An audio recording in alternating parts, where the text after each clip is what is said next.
Good morning, and welcome to your weekly message from First Congregational Church, Milford, New Hampshire. I'm your pastor, Al Hoyt.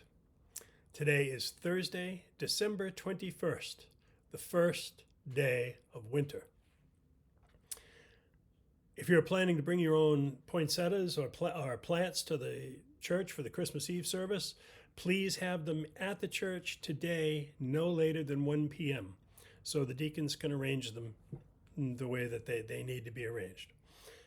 At 7 o'clock this evening at the church will be the longest night service. It has become a tradition of ours to offer a service on the longest night of the year for those for whom Christmas can be, or the Christmas season can be, a difficult time. Sometimes a time of loneliness, a time of despair, a time of mourning. And for those people, especially those people, we have this service. And I hope you will come, and I hope you will invite any friends you have that may be suffering from that kind of problem with the holiday season. At 8 p.m. tonight will be choir rehearsal. Tomorrow, December 22nd, the church office is closed. Sunday, December 24th, which is the fourth Sunday of Advent, the Sunday of Love, is also Christmas Eve. At 9 a.m., we have our usual adult Bible study in the parish house. At 10 a.m. will be a live church service. There is no Sunday school. This live church service will be primarily a hymn sing, or if you prefer, a carol sing. So come down Sunday morning at our normal time at 10 a.m.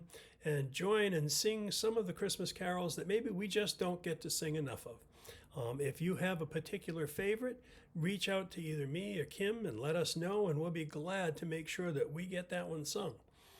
On Christmas Eve from 6:30 to 7, there'll be a special Christmas music program. At 7 o'clock will be the Christmas Eve candlelight service. It's in person, it will be live streamed, but I hope to see many of you there.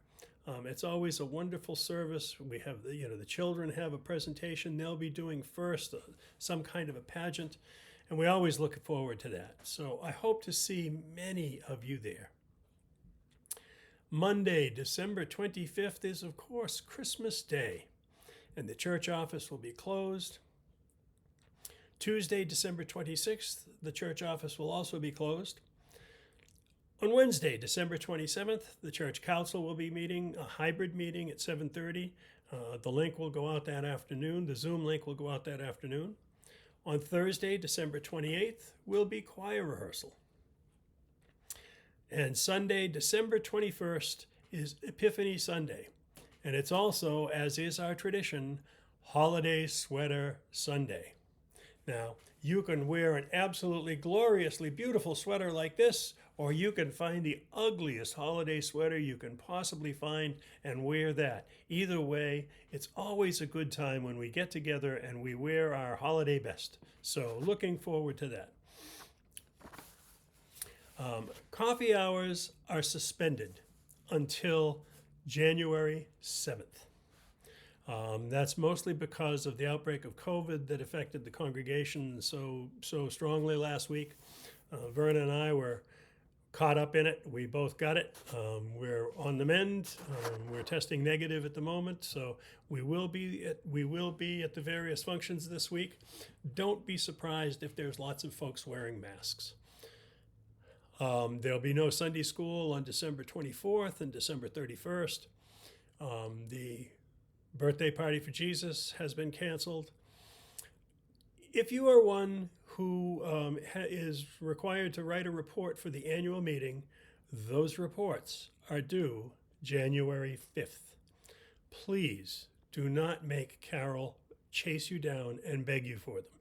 Please get your reports in a timely fashion. With our annual meeting coming up, Carol can't publish them until she has everyone's reports, and we cannot take any action on any report that is not in the hands of the congregation a full week in advance. So if you're one of those who who is required to write a report for the annual meeting, please get it into Carol by January 5th. So there's a lot going on. As I said, there's a lot of different things happening. But today, Vince Amlin in the Daily Devotional wrote yesterday something that I thought was kind of interesting. We've been talking a lot about no one knows the time or place when Jesus will return again. And Vince wrote this on December 20th, yesterday. It's called Light Sleepers. But understand this. If the owner of a house had known in what part of the night the thief was coming, he would have stayed awake and would not have let his house be broken into. Therefore, you also must be ready, for the Son of Man is coming at an unexpected hour. And that's from Matthew chapter 34, verses 43 and 44 from the NRSV. And Vince writes, as an infant, our daughter was on oxygen. This meant that each night we had to wrap a tiny sensor around her big toe to monitor her oxygen levels as she slept. The sensor was attached to the loudest alarm in the world. Fortunately, her saturation levels never fell into a dangerous range. Unfortunately, the machine went off every time she moved her foot. It's hard to achieve a deep sleep when you know that at any moment you may be woken by an air horn. After several sleepless nights with no real danger, we disconnected the alarm. It did not improve our sleep. Instead, with no machine to make sure she was safe, we had to. Waking in turn again and again to hover over her crib and listen to her breathe. I've heard from other parents since that, oxygen or no. The result is the same. You never sleep as well after children. Even when they're grown, you wake at the least sound and wonder if they're safe. Jesus' advice in Matthew sounds exhausting, sleeping with one eye open or not at all, waiting through the night for disaster to strike. No wonder he was always promising that the end was coming soon, that our sleepless nights wouldn't last long. The moment was at hand when we could finally trade our anxious vigil for the untroubled rest of beloved children. And Vince writes as a prayer, "Come, O Jesus, come." That resonated with me for a lot of reasons.